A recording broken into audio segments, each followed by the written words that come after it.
Mula sa simpleng buhay sa General Santos City, isinilang ang isang batang mangangarap na balang araw ay kikilalanin sa buong mundo, si Manny Pacquiao. Lumaki siya sa hirap kasama ang kanyang pamilya. Ang kanyang ina na si Dionisia Pacquiao ay isang matatag na ilaw ng tahanan, habang ang kanyang ama na si Rosario Pacquiao ay nagsikap para maitaguyod ang kanilang pamilya. Ngunit dumating ang panahon na kinailangan nilang harapin ang matinding pagsubok at nagkahiwalay ang kanyang mga magulang.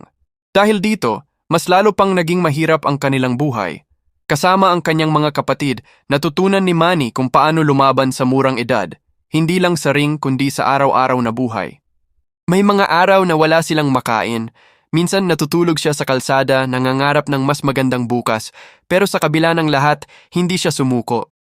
Sa murang edad, pumasok siya sa mundo ng boxing. Hindi man perpekto ang kanyang training noon, punong-puno naman ito ng determinasyon. Araw-araw siyang nagsanay, kahit pagod, kahit sugatan.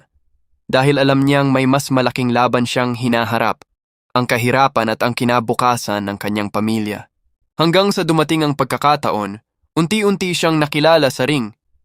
Isa-isang tinalo ang malalakas na kalaban hanggang sa tuluyang umangat sa international stage. Dito na nagsimulang makilala ang pangalang Manny Pacquiao, ang pambansang kamao. Hindi lang siya basta kampeyon, siya ang nag-iisang boksingero sa kasaysayan na naging world champion sa 8 magkakaibang weight division, isang record na hanggang ngayon hinahangaan ng buong mundo. Pero higit pa sa kanyang mga panalo, ang tunay na laban ni Pacquiao ay para sa kanyang pamilya at para sa bawat Pilipinong nangangarap.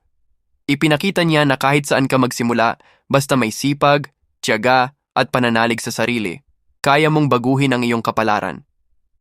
Mula sa batang walang-wala hanggang sa pagiging alamat ng boxing. Ito ang kwento ni Manny Pacquiao, isang tunay na kampeon sa loob at labas ng ring.